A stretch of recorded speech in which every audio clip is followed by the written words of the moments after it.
Hello again. For this video, I want to talk about the article, the essay that I gave you to read, The Banking Concept of Education. So I saw this as fitting in with our argument essay, where I'm asking you to argue for a solution to a problem with college, right? So the connection I see here is that, this essay is obviously about like education and the way people teach. It's definitely something I've talked a lot about with students, the way different professors teach and how, not great it is sometimes. Like, if you've ever had one of these classes where you're just looking at a PowerPoint the whole time, everyone's furiously copying down notes. The professor just goes, oh, well, here's this guy. This is when he was born. Here's this thing that happened. Here's how it happened. And you just like remember everything. You have a test where it just says, well, when did the thing happen? And then you say, oh, well, this is when it happened. And, so this is, I think, kind of the subject of this essay is this style of teaching. It's kind of an essay about what you could call pedagogy, which is the study of teaching, like the science of teaching, the philosophy of teaching, that kind of a thing. So this could be a problem with college, right? I think it definitely is a big problem with college, the way that some classes are taught, the way that certain professors handle things. Um, so you could take that as a topic for your own argument essay if you want. I saw most people are talking about student loans, and that works. I think that's interesting stuff, and it's good to argue about. But there are other options here. I think I have some people in my other classes writing about like mental health among college students, like ways to try to improve things like depression and anxiety and stuff like that, specifically with college students. I think I had someone writing about like adjusting to college, like what colleges can do. It's similar kind of mental health thing, but specifically about like helping students to adjust from high school to college and learn to live on your own and having roommates or whatever. Or maybe we shouldn't have roommates. Maybe that should be part of it. Um, but yeah, I have people writing about some of those other topics too. So don't feel like you have to do the student loan thing. And here's another possible thing to write about the way classes are taught, the way professors do stuff. So this essay is called The Banking Concept of Education. And I think the reason that he calls it that, our author here, Paulo Freire, I think the reason that he calls it that is because he compares that kind of style of teaching that I was describing. He compares it to a situation of like going to a bank when you like deposit money into an account. That's kind of the metaphor he uses to understand the way that these teachers teach, that they're trying to just deposit information into the student, the way that you would give the bank teller some money to put into your account or something, right? And he's very critical of this way of teaching, right? That's the problem. So, in terms of our essay, what I told you guys to do was to start with a problem and then argue for a solution. Explain the problem, tell us why it's bad, but mostly focus on your solution. How are we going to fix this? Why is your plan the best plan? How does it compare to other plans? Why is it the best one out of all of them? And also responding to people who would argue against you. But so the problem here for this essay is yeah, this way of teaching. So to describe it on the first page here, it says he writes. The student records, memorizes, and repeats these phrases without perceiving, the real importance. So that's records, recording, memorizing, and repeating as kind of the main things that students are doing here. He goes on the first page. He says, "This is the banking concept of education, in which the scope of action allowed to the student extends only as far as receiving, filing, and storing the deposits." So yeah, that's all that students get to do is take the deposit of information, store it away, and try to remember it again later. That's all that they get to do here, right? I just think he describes it really well. He gives this whole list on the next page. It's like a list from A to J of things that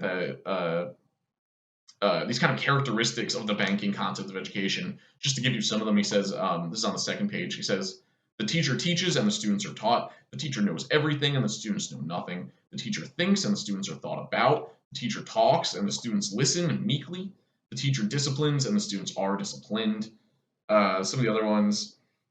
The teacher confuses the authority of knowledge with his or her own professional authority, which they set in opposition to the freedom of the students. So yeah, just all characteristics, I think, of that sort of class, where it's just PowerPoint, here's what you need to learn, here's the date the thing happened, let me ask you later when did the thing happen. Um, so yeah, that's the problem he's starting with here. So I want to see some of the other things that he gets to here, some of the other reasons that he thinks it's so bad, some of the consequences, some of the reasons that he thinks this is such a big problem. So right before that list of things I was reading from, um, he says that the following attitudes and practices mirror oppressive society as a whole. So he really sees something kind of like authoritarian here almost, that He says that this style of teaching, like I was just reading, the teacher teaches, the students are taught, the teacher knows everything, the students know nothing, that it mirrors oppressive society as a whole.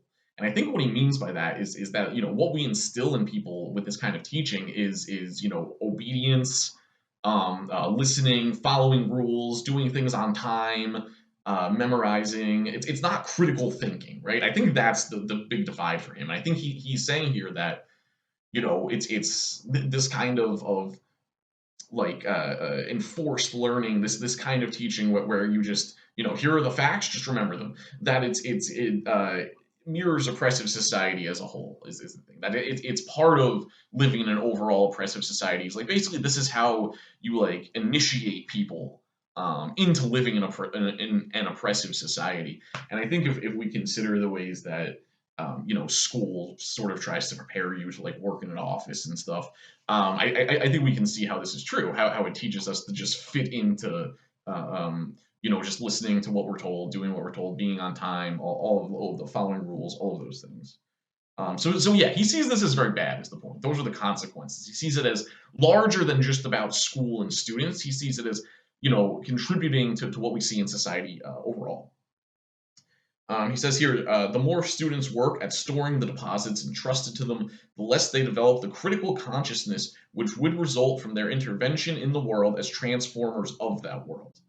The more completely they accept the passive role imposed on them, the more they tend to simply adapt to the world as it is and to the fragmented view of reality deposited in them. So he makes this connection between this kind of teaching where, yeah, you're like I've been describing, you're just hold the thing, PowerPoint, take notes, whatever.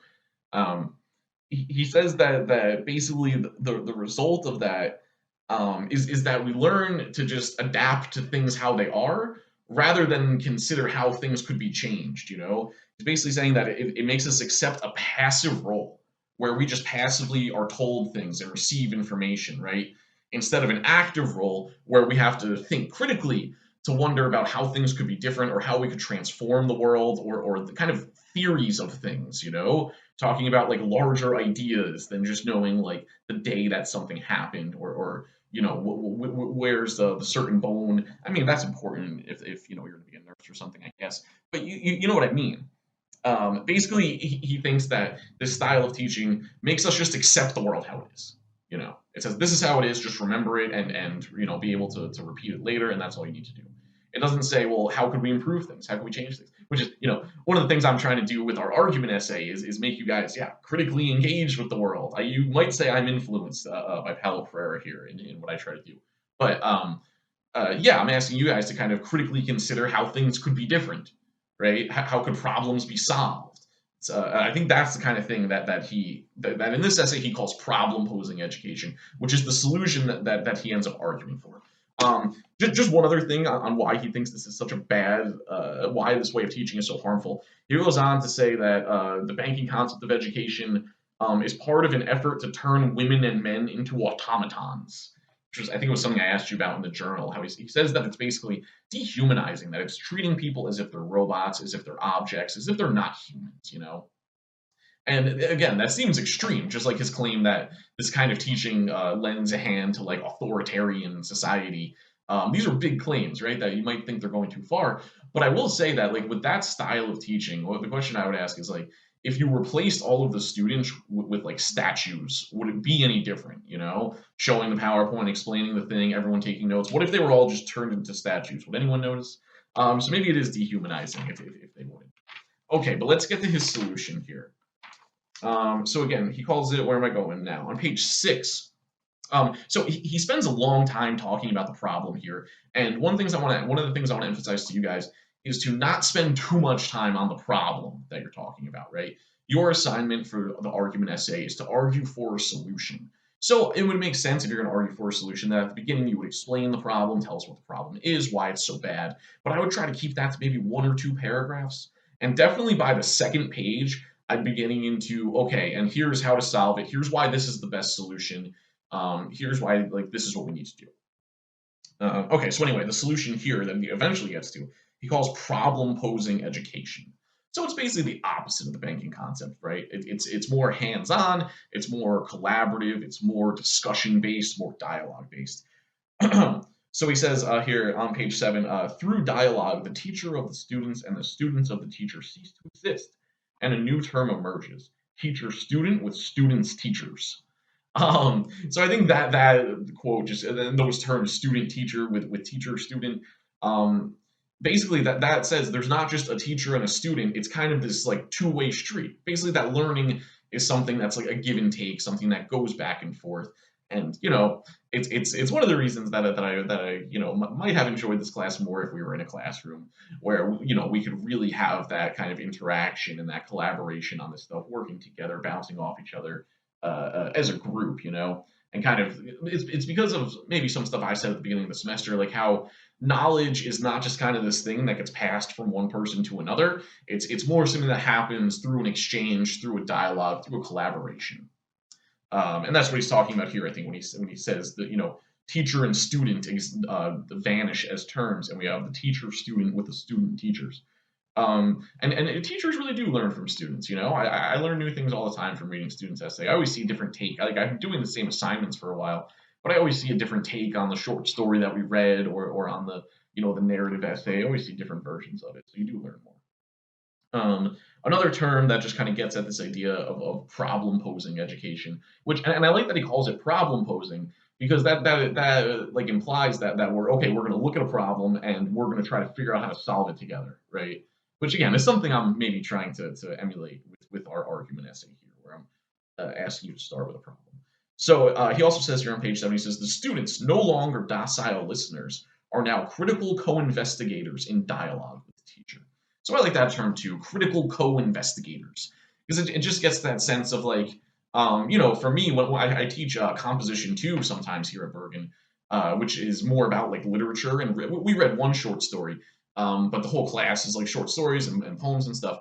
And what I tried to do there, and what I tried to do with our short story, is kind of be like, okay, here's the story, here's this thing. Now, like, what do we make of it? Like, how do we art? Like, what are the opinions about it? Like, and critical co-investigator, I think, is the thing. Having an essay or a text, and then just kind of being like, well, what do we make of this? What do we agree with it? Do we disagree with it? Not just saying like, okay, here's the truth. Just like remember what it says.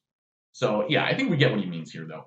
So yeah, that's the solution he ends up arguing for: problem posing education that is more about collaboration, dialogue, critical co-investigators. So again, this could be a topic for your argument essay or not, or you can just kind of look at it as an essay that explains a problem and then argues for a solution, which is what we're trying. All right, that's it for now. More videos coming soon.